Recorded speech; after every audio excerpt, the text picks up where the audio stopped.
અરે તમે નાના હો 5 વર્ષના હો ત્યારે તમારા ઘરમાં બાથરૂમે ના હોય અને પછી તમારી પાસે કરોડો રૂપિયા આવે આટલી નાની ઉંમરે જે પચાવવું અઘરું હોય એમાં તમે આટલો મોટો લોસ પણ કર્યો. તો એ વખતે what was your guiding force? એ તો ખબર નહીં, પણ એકવાર ઘરમાં બેઠા હતા ને એમ આંખમાં પાણી આવી ગયું. એટલે મારી બા કે શું થયું? મેં કીધું સાલો નુકસાન થયું બા, બહુ મોટું. તો મને કે એમાં ઢીલા શું પડવાનું?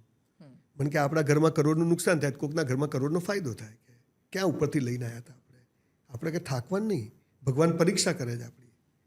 હવે જે ચોપડીઓમાં વાંચ્યું હતું ને મારી ડોસી મને ઘરમાં કહેતી હતી. એટલે એક જીવતો જેને ભગવાન માનતો એ જ્યારે કહે છે ત્યારે હિંમત હારવાનો તો કોઈ સવાલ જ નથી. એટલે સાલા મેં તો સારું ભાઈ, એ દિવસ છે ને આજનો દિવસ છે. મોડો વિચાર જિંદગીમાં આવ્યો નથી. મને કે ઊભા થવાનું ભાઈ, કે આ તો બધું ચાલ્યા કરે. અને આપણે જે માગતો એને કહી દે કે તારા 100% હાલવા જ ભાઈ. મને પેલો સામેવાળો શું કે તું 40% આપ, તારું પતાવી દઉં. 100 રૂપિયા સામે 40 રૂપિયા આપ, તારો હિસાબ પતાવી દઉં. મેં તું ના, આપણે 100 જ ચૂકવવા છે. મારી બાગે બીજા જન્મમાં કૂતરો થઈને ત્યાં જવું પડે. એને કહું પૂરું જ કર, કે આપણે કે થોડું ઓછું વાપરશું. અને એ સ્વભાવના કારણે ફરી પછી દેન આઈ એન્ટર ઇન્ટુ કન્સ્ટ્રક્શન બિઝનેસ 93માં.